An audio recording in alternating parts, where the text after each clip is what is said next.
राजस्थान में 2 चरणों में लोकसभा चुनाव खत्म हो चुका है। चुनाव की गहमागहमी शुरू होते ही प्रदेश का सट्टा बाजार पूरे देश में चर्चा का केंद्र बन गया था। नामांकन दाखिल होते ही फलोदी सट्टा बाजार में भाव ऊपर नीचे हो रहे थे। अब चुनाव के बाद सट्टा बाजार के अनुमान प्रदेश में बीजेपी की टेंशन बढ़ाने वाले हैं।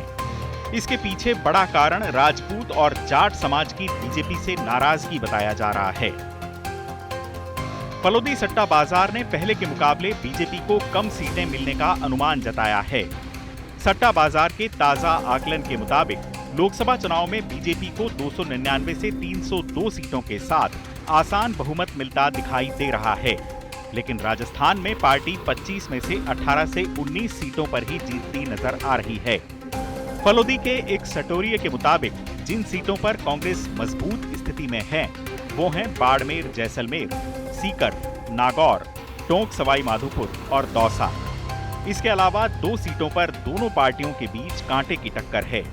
ये 2 सीटें हैं चूरू और भरतपुर।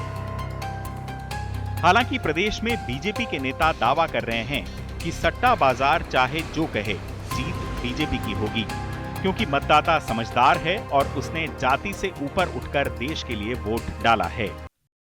जो राजस्थान का मतदाता है वो बहुत समझदार मतदाता है, बहुत समझ से काम लेता है। तो कई सट्टा बाजार हो चाहे कोई हो, उसकी मन की भावना समझना आसान नहीं है। आप सामने बैठा लेकिन वो सारी चीजें सोचता है, चाहे हमारा शहरी मतदाता हो चाहे ग्रामीण हो। तो इसीलिए हमें उस पर भरोसा है कि वो लोकतंत्र में उसमें भाग लेकर के उनको पता है कि वो सबसे पहले मतदाता आज की तारीख में कई चीजों से ऊपर उठ करके, जाति से ऊपर उठ करके राष्ट्र के बारे में सोचता है। वो उसने मतदान जो किया है वो राष्ट्र के लिए किया है, राष्ट्र के ऊपर सोचता है। और हमारे प्रधानमंत्री मोदी जी हमेशा कहते हैं राष्ट्र पहले, पार्टी बाद में, परिवार लास्ट में। साफ है कि राजस्थान में बीजेपी को 4 से 5 सीटों के नुकसान के आसार हैं। उधर बाड़मेर में भी निर्दलीय रविंद्र भाटी की राह कांग्रेस के उम्मीदवार बेनीवाल मुश्किल बनाते दिखाई दे रहे हैं।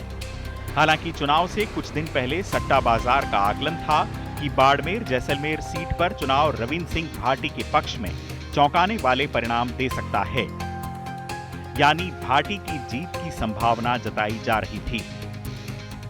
कोटा से लोकसभा अध्यक्ष ओम बिरला, चित्तौड़गढ़ से बीजेपी प्रदेश अध्यक्ष सीपी जोशी, जोधपुर से केंद्रीय मंत्री गजेंद्र सिंह शेखावत, बीकानेर से अर्जुन राम मेघवाल, पाली से पीपी चौधरी और अलवर से भूपेंद्र यादव काफी मजबूत स्थिति में हैं।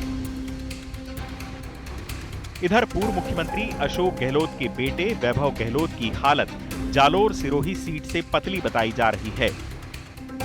सट्टा बाजार के मुताबिक बीजेपी तमिलनाडु और पश्चिम बंगाल जैसे राज्यों में अच्छा प्रदर्शन कर हिंदी पट्टी में हुए थोड़े बहुत नुकसान की भरपाई करती दिख रही है।